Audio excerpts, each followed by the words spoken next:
Dazinar here. How you guys been? What you up to? I don't make videos too often anymore. Not even just these vlog video updates. Oh man, there's some pretty shit. That's why I wanted to come out here and show you. I don't make videos enough anymore, so wanted to come out here, do a little hiking, and just kind of blab and show off the forest. Oh, it's so pretty. This is just a road too, and a regrowing forest. But I'll get to that in a second. How you guys doing? I've been fighting the at-home boredom lately, and I was getting into looking at markets. Not really investing heavily in markets, but looking at markets because people have been going crazy with them. I've been buying little bits of like Solana. Nothing major, not blowing my entire savings account or anything, and good because shit took a dump. Like people were buying. Oh, it's pretty. Let me just show you the forest. You only see my face. People were buying up gold, silver, certain high-risk stocks. They were going crazy. And then gold and silver just hit all-time highs. Gold hit like $5,600 an ounce. And everyone on the social medias, that's what I was reading. I was reading and not interacting because you can't interact. Most people are bots these days. Literal bots, not like derogatory term, but literal bots online. So like it gets rage engagement. But you see it, and it was people just like fueling the fire of euphoria and like, oh, it'll go higher, 6,000, 7,000, 10,000, all for the price of an ounce of gold. And I mean, maybe one day it does go up there for sure. But when people start doing this, as I have learned in crypto, it's called euphoria, and it's like a mania phase, and it was happening in markets all over, and it lasted like a month and a half, and I was like, oh, this isn't going somewhere good. So yeah, that blew up like in everybody's faces. And then on top of that, you also have our obvious like geopolitical issues that are going on in the world, from America's aggressive behavior geopolitically, Europe's passiveness, and then slowly growing this backbone it has, which is good for them. China just taking this long game approach to everything, and then Russia still raging war in Ukraine. Geopolitics are crazy right now. It feels like we are already in World War III, and media just doesn't want to admit it. And since the media doesn't admit it and broadcast it and it's not labeled as such, it doesn't come off as us being in World War III. And it's questionable. There's not as much fighting anymore because Gaza's been completely destroyed, right? There's still fighting in Ukraine. There's still like rebellious uprisings in some countries, but the fighting kind of clamped down. But the turmoil in Iran is peculiar. So I think if like there was actual physical action in Iran, you could once again be closer to saying that this could be labeled as a World War III outside perspective.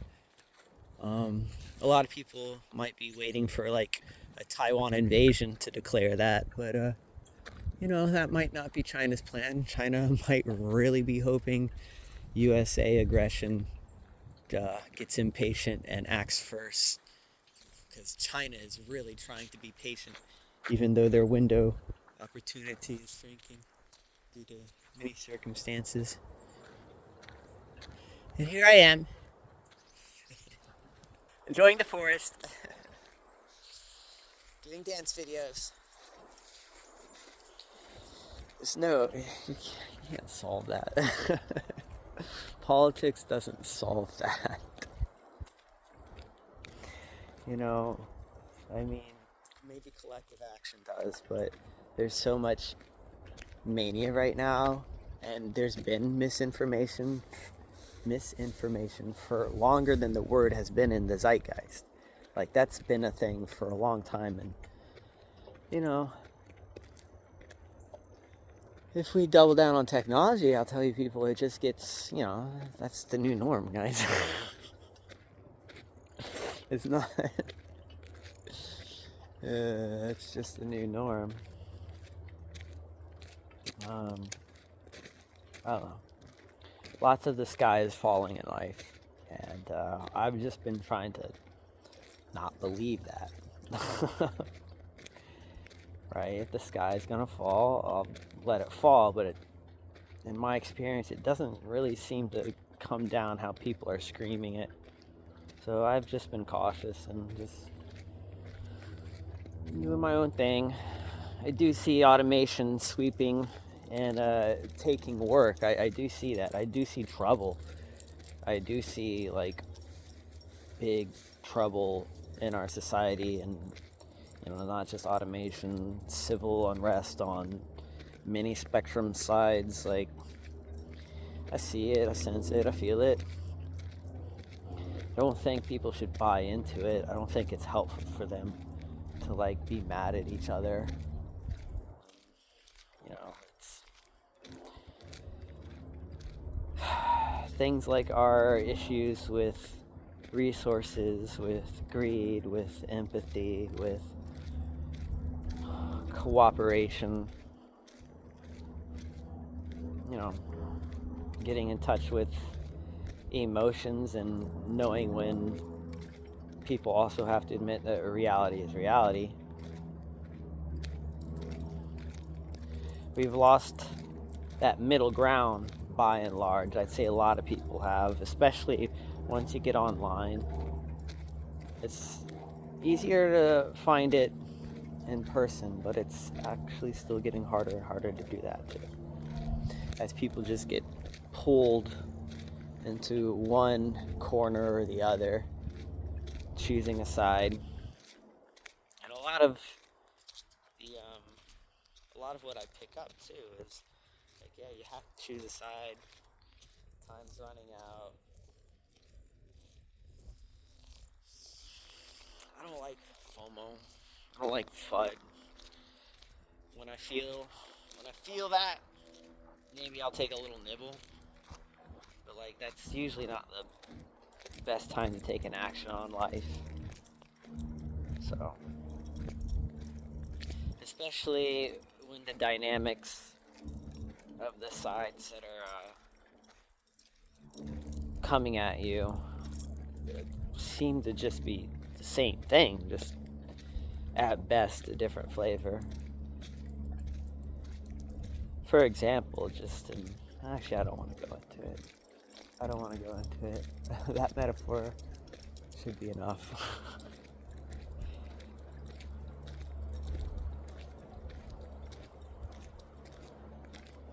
It's wild. Definitely see why in the Bible it talked about people turning on their fathers and mothers and brothers and sisters and families and friends, and how you saw that happen during the Civil War too, here in America. I'm not super educated about other people's civil wars, to be honest, and I apologize.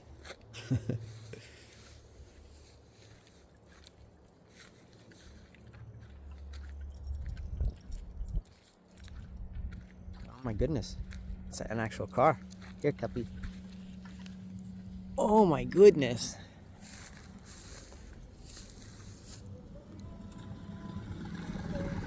How's it going? Doing pretty good? Yeah, I parked up like a mile or so ahead, but Hi. yeah.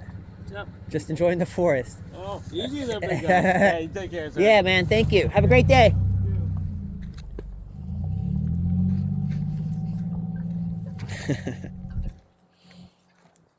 Rare to actually find people out here.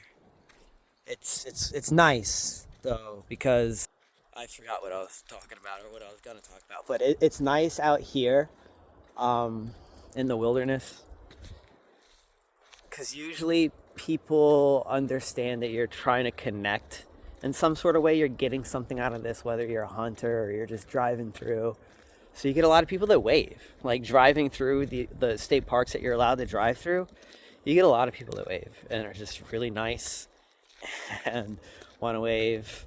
You know, you get people that don't too. They're just like regular people on the road. But the interaction with people out in a state park or wildlife management area is usually a lot more positive than in the more civilized world. It's interesting. It's like kind of understand that the people out here are trying to get a piece of something before it's gone. And then everyone else, even myself included, when we're more tapped into the real world, you're just really distracted, plugged back into that paradigm and back to having thought loops around, I don't know, sometimes ideas that don't matter as much. I don't want to say that, but this is crazy how ideas can matter and what kind of ideas can matter and how they can matter. Such a simple idea can be all it takes to change someone's perspective from A to B. And that idea, let's call that I, might not be what someone else expects takes someone from A to B. And that's just life. A lot of times everyone's I to get to A to B is very different. Sometimes it's very similar. Sometimes that's how obvious it can be. But sometimes maybe someone just looks at a pine needle and for whatever reason they have an aha.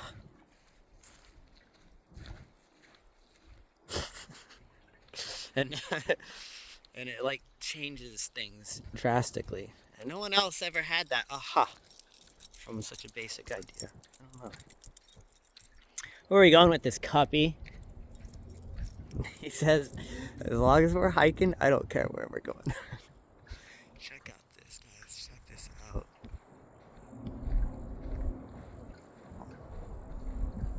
I got this new phone a couple months ago. And I love the phone, but the camera sucks. Really makes recording videos a lot more annoying, especially at night when I'm recording my dance videos, because it just won't focus. Like it'll just send everything blurry, and I don't know why. It doesn't have some sort of like tracking feature or whatnot that my old phone has and that newer phones have. Don't ask me why. I know it doesn't have telescopic lensing. I don't know if that's the issue. I got the phone because it was a Galaxy 25. It was one they had in stock for some reason. Verizon, both stores, and like Daytona did not have the Galaxy that I wanted in stock. They had like the really crappy version or the insanely expensive version, and no in between. And they're like, we got this Edge at the other store, and I'm like, all right. So I went and got that, and it wasn't too expensive, but he was like, it doesn't have telescopic lensing, but it's alright. I'm like, telescopic lensing, do I really need that? Am I looking at the No, but it has a bunch of not features that phones are supposed to have. So when I go to like the phone camera app, certain like focusing features are just not, you can't do it on my phone, so the setting is disabled. So either I need a gimbal to record my dances so that it'll stay in focus a little bit better, or I need to have a light on me at all times, and that doesn't work either because I'm holding a light, or I need to get in closer, which is a lot more difficult when you're dancing the way I do. It's possible if someone's recording you. It's not if like you're in the moment and you lose thought of where the camera might be. Staying in frame is quite difficult when you're in a flow state, if you ask me, and you dance like I do. Or I need to get like a new GoPro. I have a GoPro from a couple years ago. I just don't use it anymore because you have to upload it to the computer. Like, I don't use my computer anymore. I never liked editing on the computer. When I did edit, I preferred to edit on the computer because, a couple years ago, phone editing apps, I still didn't like them. I don't know if I like them anymore, but yeah, so I don't really want to use the GoPro because then I have to transfer everything onto the computer. Then I have to edit on the computer. And if I'm gonna edit now, I want to find an editing app for the phone that's easy to use and isn't gonna piss me off. Like, just make it easy for me, please. I hate editing. That's why I do these full take videos. Like, I don't cut shit out. It's just raw. Because I hate the editing process.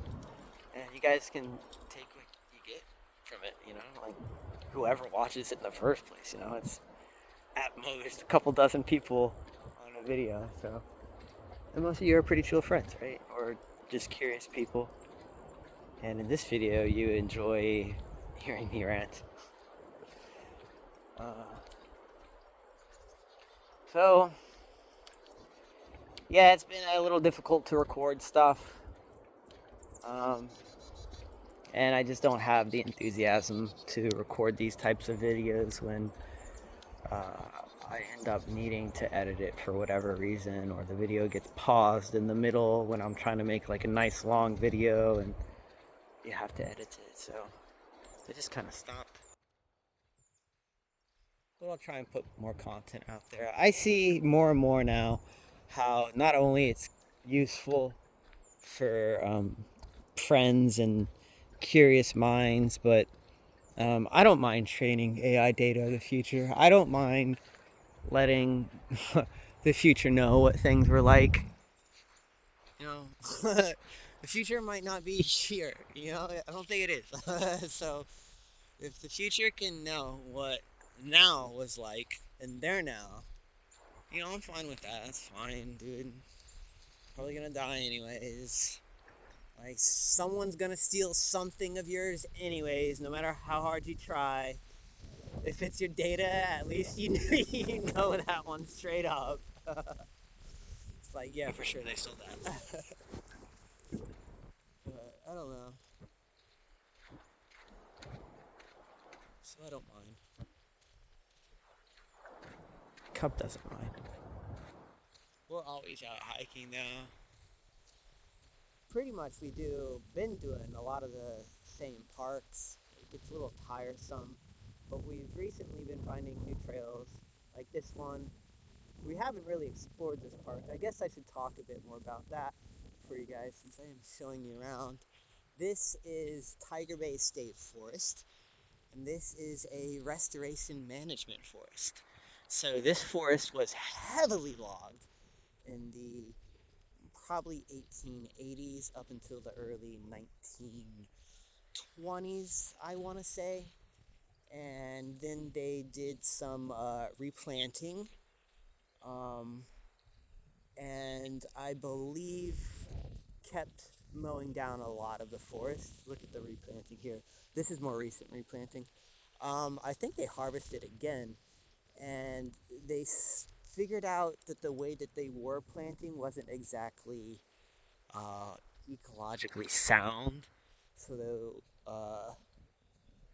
the government kind of figured out a new way or a better way to plant these things. Now, this is a longleaf and slash pine replanting, because that historically what was out here was longleaf pine, and then they planted slash pine because it grows faster, but it's just not exactly the best for the ecosystem because a lot of the things around here evolved on longleaf pine. So anyways, in the 1970s and 80s, they did a lot of replanting around here, but in the 1990s, massive fire ran through this entire area and scorched a whole bunch of it to the ground. Like, we're talking about many dozens of square, I was going to say feet, but miles. Like, many town sections worth of this forest, like a huge swath of it. I wish I could show you on a map because I'm really bad at describing stuff sometimes. But yeah, huge section. I could edit that in, but I hate editing, So like, if I had an AI editor, boop, maybe one day. Anyways, so a lot of this forest like burnt down, and it was so massively damaged that the state had to come in here and do a massive, massive replant effort. And instead of doing slash pine, they did a majority longleaf pine, and a lot of these pines are about 20 to 30 years old right now. They're just out of the bolting phase and starting to thicken at their trunks. They're planted, like I said, in the late 1990s, early 2000s. Even further south in this park, you can find a plaque on the side of the road where they planted their, was it 6 billionth tree or 1 billionth tree? I don't know. They planted 1 billion trees at the very least, maybe more. 1 to 6 billion. Let's say that, all right? They planted a lot of trees, and Florida Department of Agriculture, whatever, was really proud of themselves. I'm proud of them too. They did their best. But this is a forest that is in restoration and largely is about 30 years old in most areas. Some areas might be older if they didn't burn. So, yeah, I love history.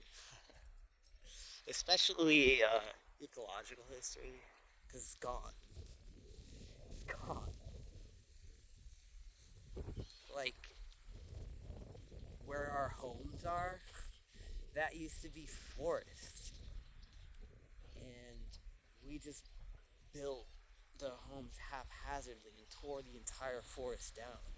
And like all that ecosystem, all that wildlife, all that, it's just crazy. But like that's how learning works. Mistakes work. Yeah, you have to crack a few eggs, and sometimes those eggs are really fucking gold, And then you're like, oh my god, shit. I just cracked a golden egg. Fuck. Sometimes cracking an egg is just ain't, hard enough. Sometimes you gotta realize that egg was made of gold. And that's probably a lesson for humans that many of us still have to learn. And many more of us have to learn how to stick to. Because, even the best of us get completely distracted by what we live in. All of us sin.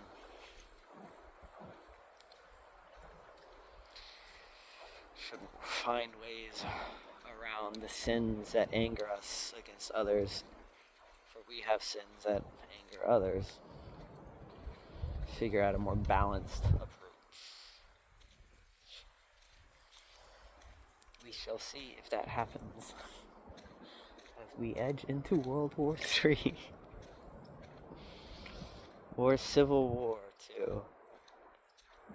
A couple years ago, my red friends... Oh, terracotta potting? Hold on a minute, family. This is clay potting for turpentine collection. So they used to take the pine or the cypress, I think it's the pine, and they would cut the pine and they would put these pots underneath it to collect the sap, and they would turn the sap into turpentine, I believe, for the ships. So this is probably, could be, it's hard to say how early it could be, because it could be early, like 1850, but not likely. My guess is earliest 1870 in this area. 1870 is still less likely. Once you get into 1890, it's more likely. Once you get into the 1910s, it starts becoming less likely again. Turpentine farming was booming in like the 1880s 80s up until the 1910-ish. By then they exhausted the cypress and pine supply.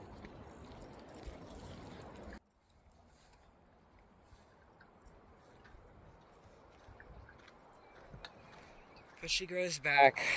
You pay attention. She never grows back the same, folks. But she does rhyme.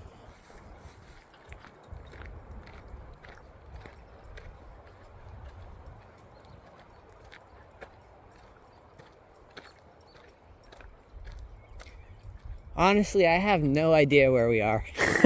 Cub. Where the are we, Cub? We're probably like 2 miles deep on this road. I have no idea where this road goes. This is a new road for me. We're probably gonna have to hike back, hop in the car, and work back on this road and find out where it goes. But we are deep. I wish this was a older farm. I don't want to say I wish, but I would enjoy more if this was older, taller, thicker, more mature of a forest. But I am happy that it's recovering. We did a pine restoration forest a couple days ago. It was called Palm Bluff, and it was longleaf too, but it was a couple more decades ahead of this attempt here. So a lot of the longleaf pine were probably twice the height and maybe 3 times the thickness in some places, 2 to 3 times the thickness. Yeah, it was really something. It was really shaded out. I was very impressed. This one's still trying to fill out. None of their crowns have grown. Once they get tall enough, the top of the trees just start to really blossom out and make this beautiful crown. Huge trunks, and the branches kind of thin off. They don't need them as much. The crown makes most of the leaves.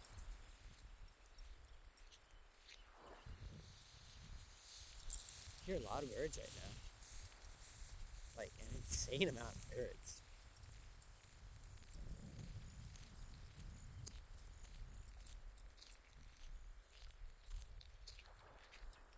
Maybe they like the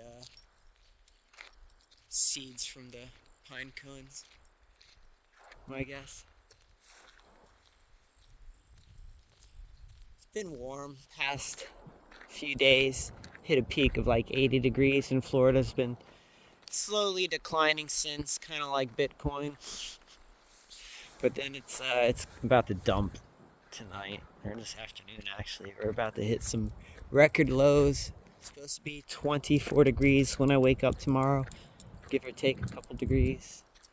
I don't remember last time it's been that cold. I think it hit 27 last year, maybe, something like that. So it's definitely very cold. And then I have to go to work. Like, I have to sit in this booth on the beach with the wind. The wind chill's gonna be not negative 10, it's gonna be 10. Wind chill's gonna be 10. And I have to sit in the booth next to the beach with the wind and the wind chill. So I'm gonna be wearing this, probably another jacket, some pajamas, sweatpants, maybe one more pair of sweatpants, 2 pairs of socks, and yeah, I don't care what my manager has to say. I'm gonna look like a doofus, but I'm gonna try to stay warm. My supervisor, she has a freaking electric jacket. She just charges it at night, USB charge. And it's like, boop, turns it on. It's got gloves, USB charged gloves. I'm like, she's like, I've worked this job too many times. I don't mess with that. It's like, oh, okay. I have not done the winter here, so kind of excited for it. I really enjoy working at the toll booths. It sucks it's getting automated. The hours this winter have been terrible, like 1 day a week, most weeks. Really put a hit on my savings, to be honest, this winter. I've been out looking for work, but the opportunities out there are just, either I'm making less than I make now for more work, or I'm making like $1 or more than I'm making now for an insane amount of work. Yeah, I don't. It's pretty cushy what I do right now. There's almost no work involved. A lot of it's just like people skills, trying to communicate with the public, make them happy so that you encourage them to come back to the beach so that they had a nice time. Some of the older folks don't really want to participate that. Just getting their check because it's easy, they're old. But they used to have like 26 booths in Volusia County, and there would be, a toll attendant there every day, full time, and then on the weekends, especially during the summer, you'd have 2 to 3 extra people there, sometimes even more at some of the booths. So they were employing up to like 200 people. But now they've automated at least like 16 of the gates. And so at some of those locations, you still have someone there watching the gate and able to take cash, but at most of them it's just the gate. So they've cut the need for a lot of jobs, and they cut the need for a lot of full-time work too. So they've had to like try and ration and shift hours around. So I don't even think the hours will be as good coming into this summer, but we'll see. We'll see. It's still very laid back, and like I said, I am looking. I talked to a guy that works for the county there, and he used to be a park ranger, and he talked to me about how I've been applying, or I talked to him about that, and he's like, "Oh, what's your degree in?" And I told him, what I do and what I volunteer and like to do and communicate to others. And he's like, "Oh, you're not a park ranger." It's like, you need to be applying for a park services specialist. You're an interpretive coordinator or something. He said interpreter, something like that, right? Someone who like teaches people. And I'm like, yeah. that's what I like to do about ecology. He's like, in history, and he's like, oh yeah, well, you're just searching for the wrong job, and you probably already have everything you need to have, and you need to search for a park service specialist. And he told me, even the one that they have at Tomoka State Park, he said that guy, he knows that guy that works there because he used to work there, and he says he's not a good interpreter because people just don't want to do it anymore. People don't want to talk to people. They don't want to engage with people. And he used to work at another state park that I went to last week, and when he told me that, I was like, oh yeah, the park ranger that was there, he didn't, at this park, he's like, he didn't even come to like tell me anything about the park, and I'd jump all over the opportunity to do that. He's like, oh yeah, was it at such and such park? And I was like, yeah. He's like, oh yeah, I know that guy, he sucks. I'm like, he said, it sounds like this is the kind of job you need to look into. So, boil the story down. I've been looking to be employed for many years as a park ranger, forest ranger. That's what I search for when I look up my Florida, the website where you search for state positions or national positions too. But that's not what I am. I'm not trail maintenance. Though I could do trail maintenance, I have zero maintenance experience, and that's mostly what a park ranger does. Like, they maintain the trails and do the heavy lifting for the park, and spray for invasives and control for invasives, which again I can do. But I'm better suited to teach people about the history and the ecology of a park and why it matters to conserve that space. And he's like, yeah, so you need to start searching for these. So, maybe in the future I do still fucking land a job helping a forest somewhere. Who knows? In the meantime, he said, since I have free time at work, because of work, I can try and volunteer for them up there. And they probably wouldn't turn that down, though they might be slow to get back to me.